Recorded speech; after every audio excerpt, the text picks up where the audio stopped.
Hello and welcome back to the Travel Gene and Part 5 in our series dedicated to exploring an enigmatic Egypt.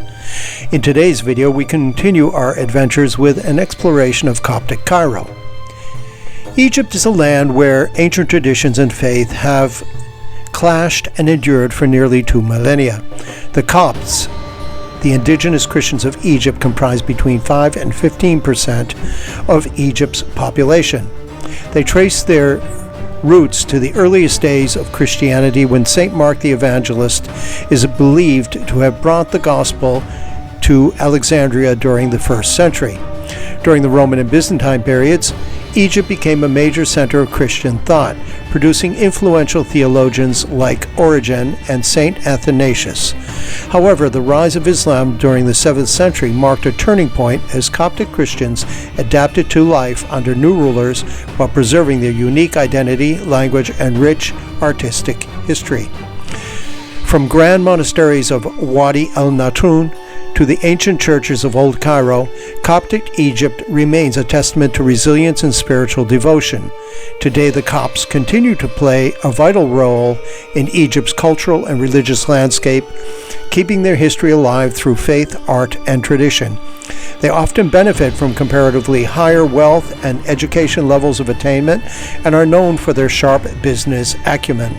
Coptic Christians speak the same dialects and are like other Egyptians culturally, though it is important to note that they strongly oppose Arab identity and associate it with Islam and Islamism. They often wear a cross tattoo on their wrist, as you shall see later on in this video. Life has never been easy for Coptic Christians, and they have suffered waves of persecution for their beliefs under various rulers. So sit back and relax and join us as together we uncover the remarkable story of Coptic Cairo. Alexander is having a yogurt drink, wife is having coffee, everybody is pleased, and daddy is having full, excellent full.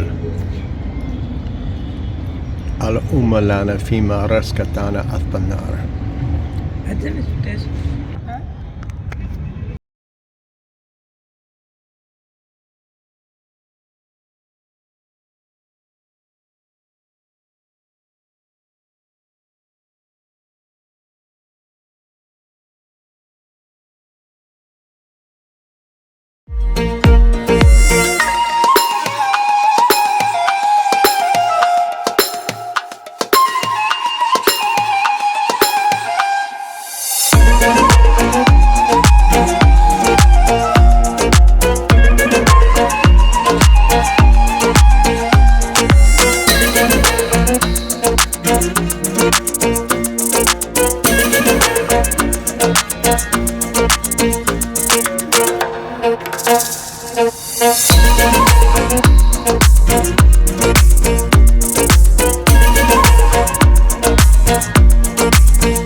Okay, so folks, here we are in the heart of the Coptic area of Cairo, the Christian area.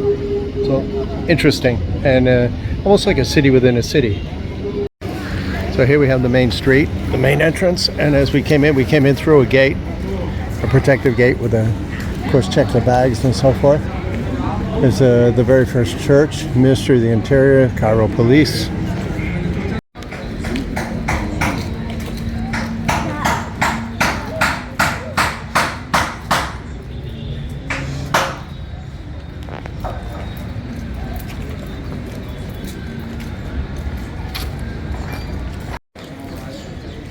So fabulous architecture, and then I think that's a hanging church in the background, probably. Church and synagogue. The Holy Family came and stayed here for some years.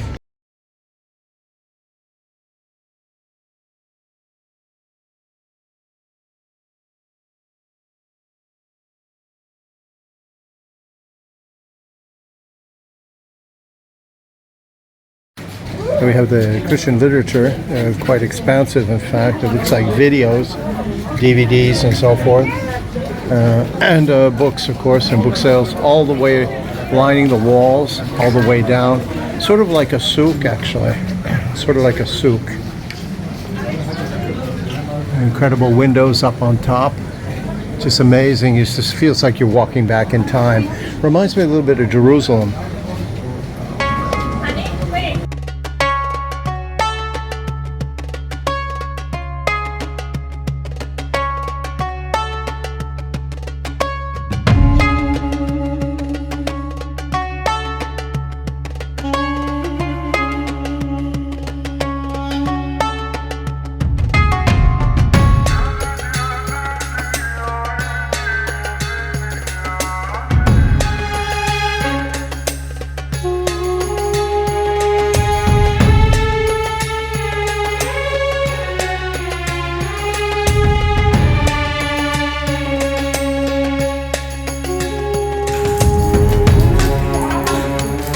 Did you get anything?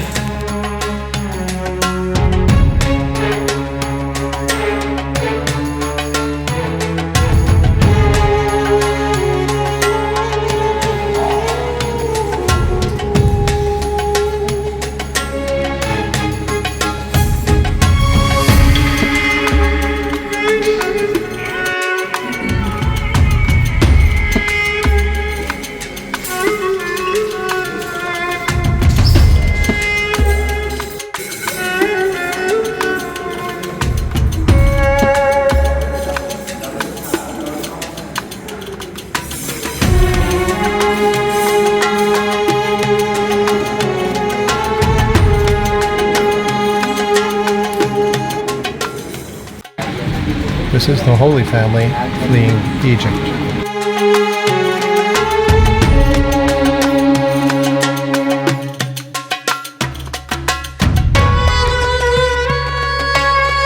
And of course, given the fact that we are in the Coptic section, Christian Coptic section, there's a lot of statuary and effigies of the Holy Family, some of the notable religious figures of the time, Coptic religious figures. And of course, this is the place where Moses fled the wrath of the Pharaoh by parting the Red Sea. This might actually be Moses, I don't know. Very interesting sculptures with some historical background. Christ and the 12 apostles, interesting in the hands of God. Very interesting sculptures.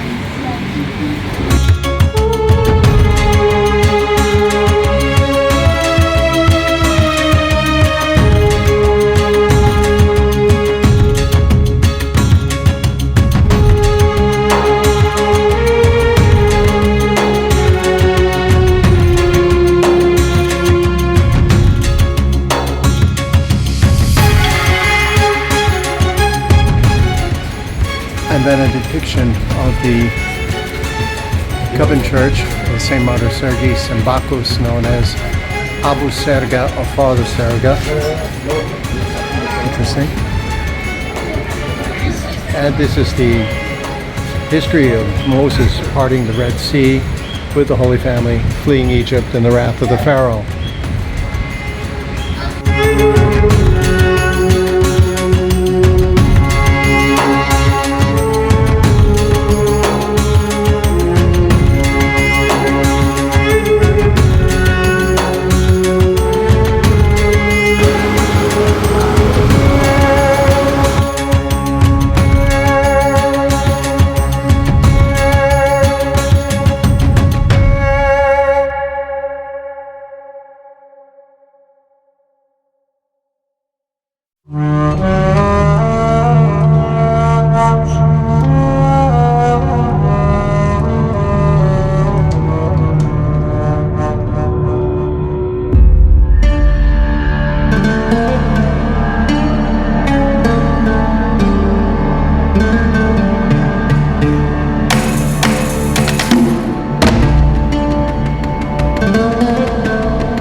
beneath it.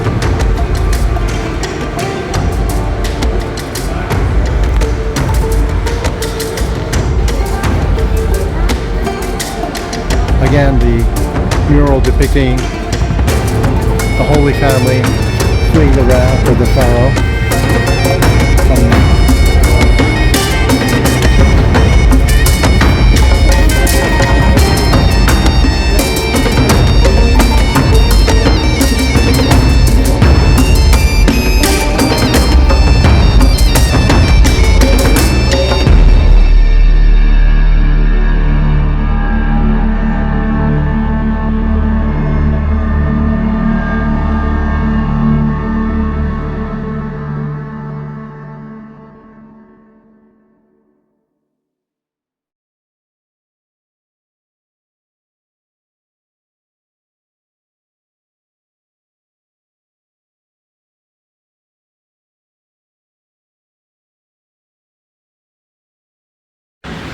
Look at the trace of the Holy Family. One of the interesting things, one of the interesting facts, obviously, is that they crossed over the Nile River and then crossed back again, which is interesting.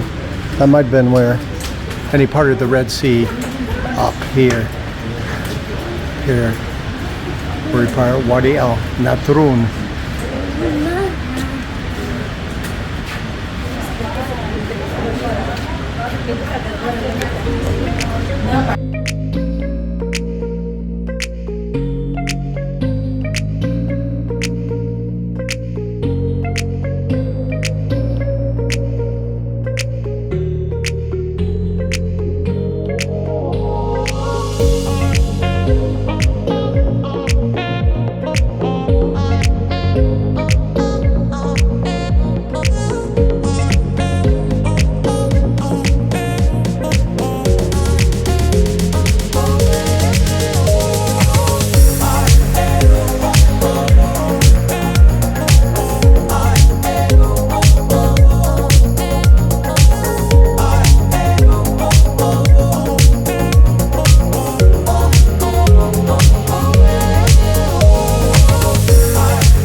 Absolutely incredible wall here, exterior wall, quite amazing.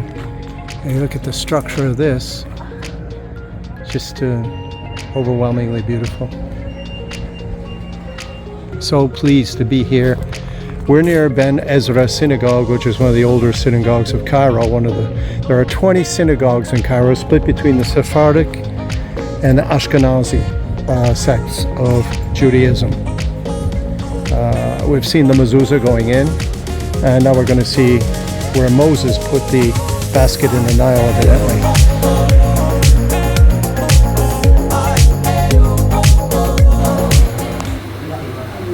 Church of St. Barbara.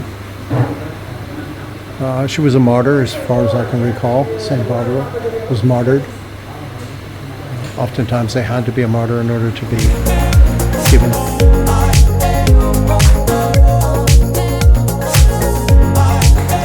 St. Barbara's Church. Blessed are the merciful, for they shall obtain mercy. Bienheureux les miséricordieux, car ils obtiendront miséricorde. St. Barbara's Church.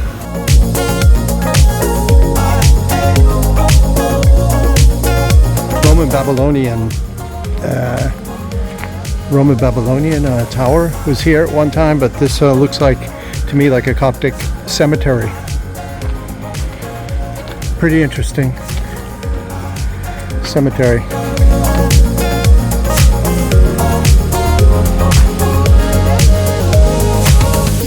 The dead.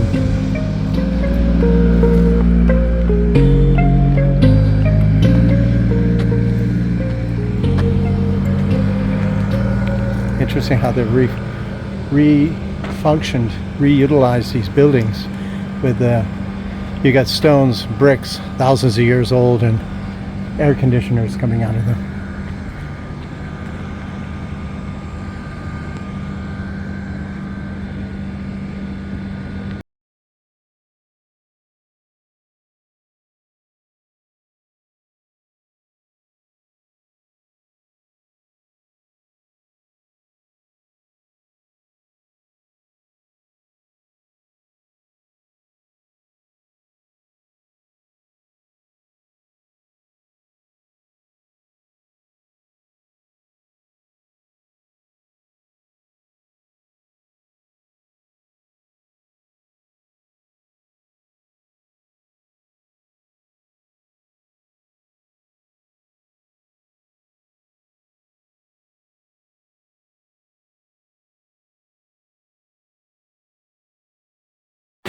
and of course the menorah, and Moses with the Torah, with the laws, with the Ten Commandments. The Ankh the Ankh of Isis, eternal life. So we have all these mixtures of different religions, cultures, civilizations, mythologies. So right here you have a lot of, you have the eternal life, the falcon, you have Tutankhamun, meaning eternal life of God, Tutankhamun.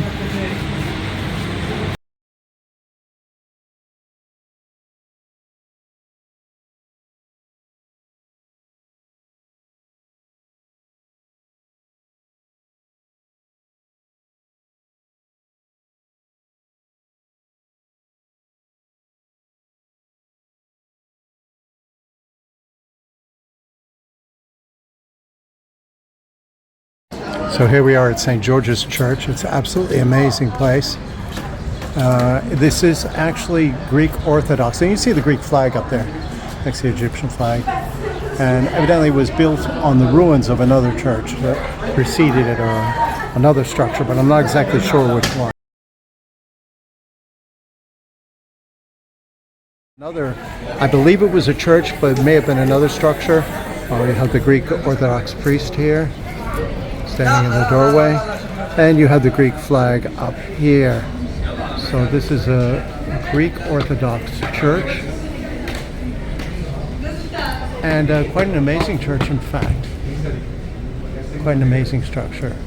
I am imagining that it'll have a lot of gold inside, because they often do.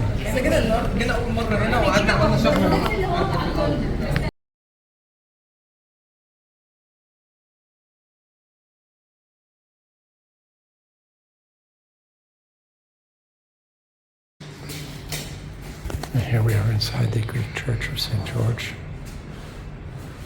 As you can see, there are a lot of what appear to be answered prayers.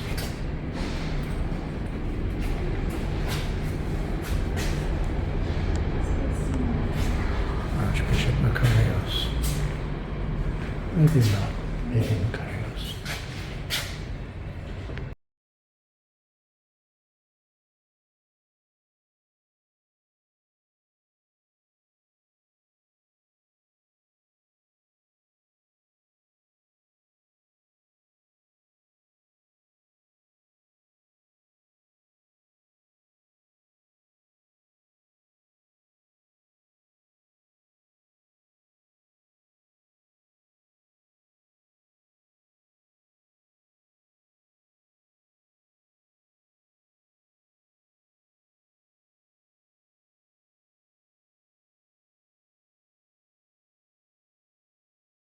Here, of course, we have the bells. These might have even been the bells from the original church,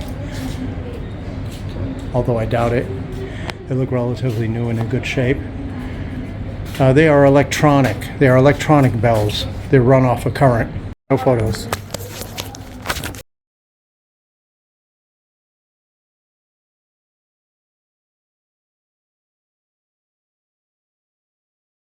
Okay, so we have the hanging church in the background, and we have the Coptic museum here in the foreground. All very well protected, it would appear.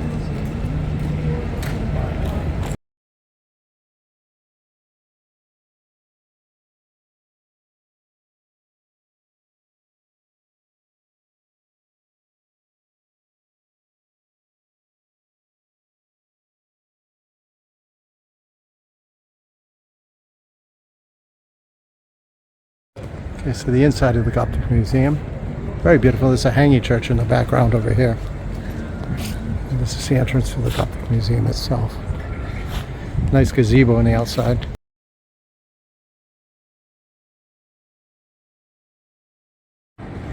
Also, okay, so this is the round tower, the fortress of Babylon. Fortress of Babylon. I always thought that Babylon was in Iraq, but evidently not. Evidently not. The round tower of the fortress of Babylon. The fortress was constructed around 300 AD. And it was a Roman harbor of Old Cairo, built by Trajan in 110 AD. The massive round towers flank the entrance from the harbor and the canal of Trajan, which link the Nile with the Red Sea.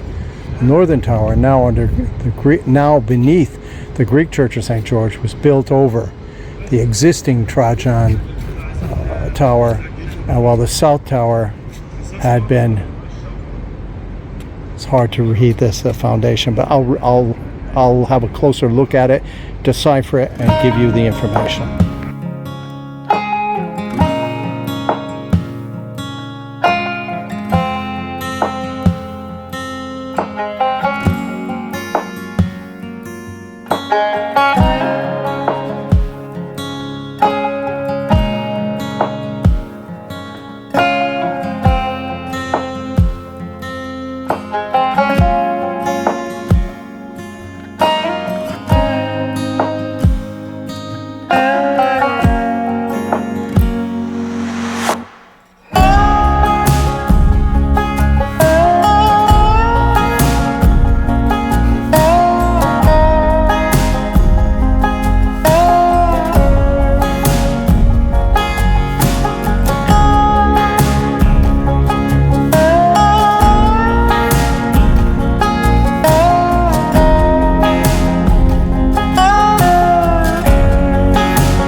Very beautiful. I think it's called a naos, a prayer niche.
The Copts were very famous for good woodworkers, and you can see some of the artistic touches of woodwork here.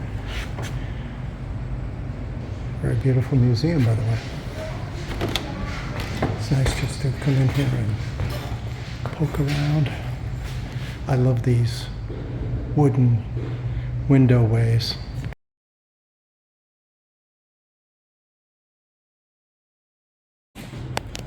Amazing woodwork, just absolutely amazing. That's probably for one of the leaders of the church.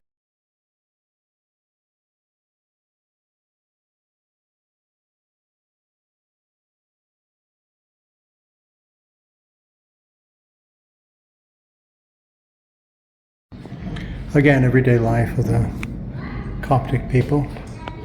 Well, it's quite elegant, actually. You look at the roof, it's absolutely stunning. You have to see this. It's just, people go by things and they don't look up, which is, I find so amazing. You gotta look up. You gotta look up, folks.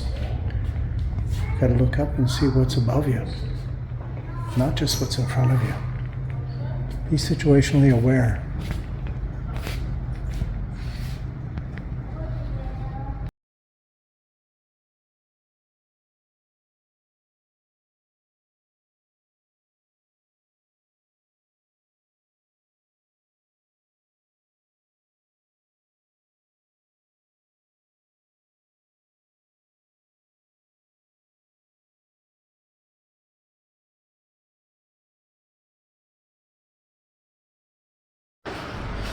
Okay, so this is actually the roof, believe it or not. As we circle around, come down, absolutely amazing place. So much to see here. Very beautiful, just absolutely stunning. Makes you want to sit here all day.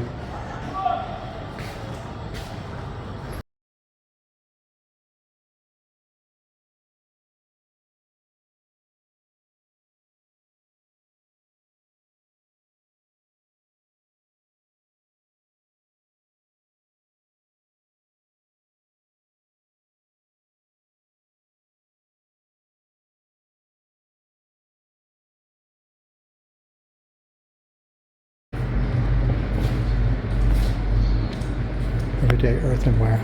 Some people are interested in this. I'm less so. Pulpit, some sort, right?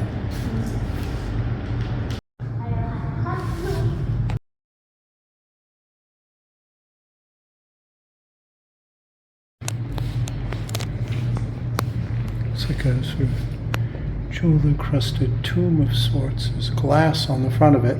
There's glass there.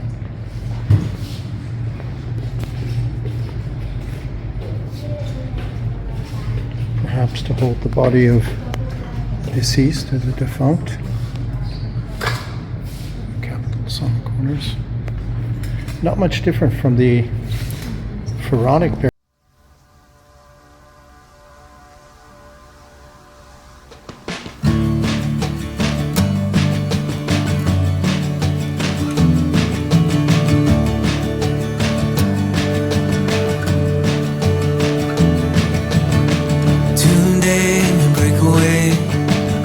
Forget our fear of what comes after.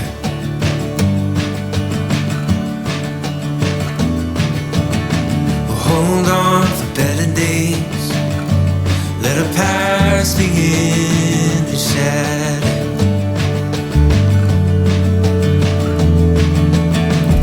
Days like these, we can see the way to live out a new chapter.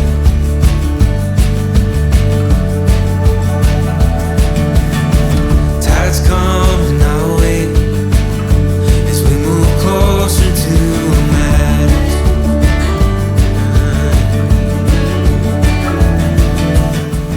What's amazing is the fact that the more things change, the more they remain the same. This could be, with a few modifications, could have been Egyptian, Pharaonic. So things don't change much between religions and between customs and civilizations. Everything appears to be related. Even if you think of, the Egyptian pharaohs worshiping the sun or the light, and also the Christians worshiping the light, it's hard not to make some kind of association from one to the other. These days come to life like a river keeps on winding.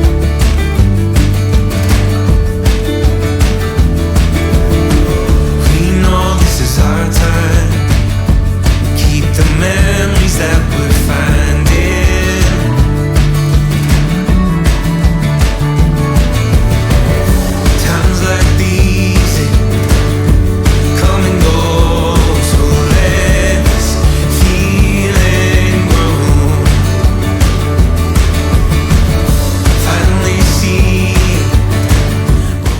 Okay, folks, so we went through here already, but we missed somewhere. We missed a turnout.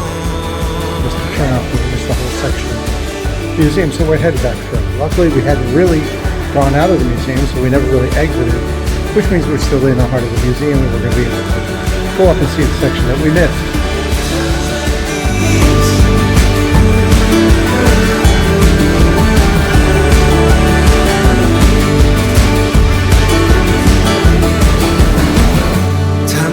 These come and go, so let this feeling grow.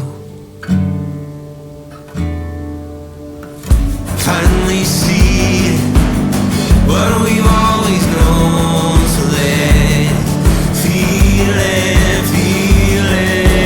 grow.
Absolutely splendid entrance to the Hanging Church. The Hanging Church.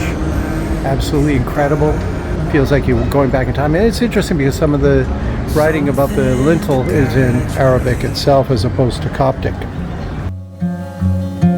Even if you're too scared to follow, there's a light in each new day. If the moon gives up rising, the sun stops it shining, you know you'll have a hand to hold. As we wait on the timing, together we find it. There's more than one way to go home.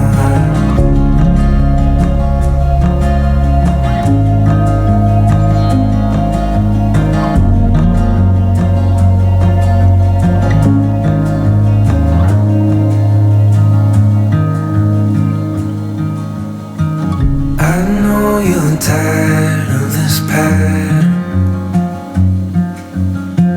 One up and three below.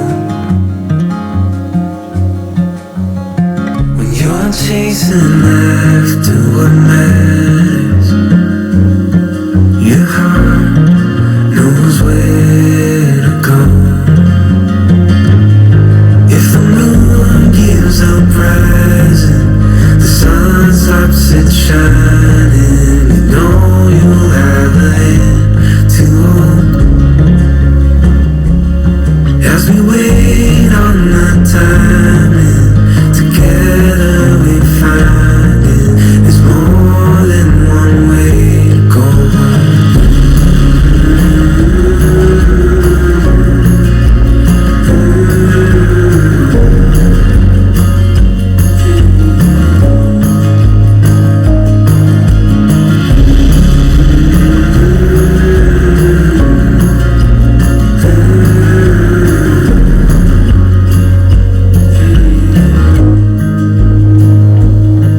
If the moon gives up rising, the sun stops it shining, you know you've got a hand to hold.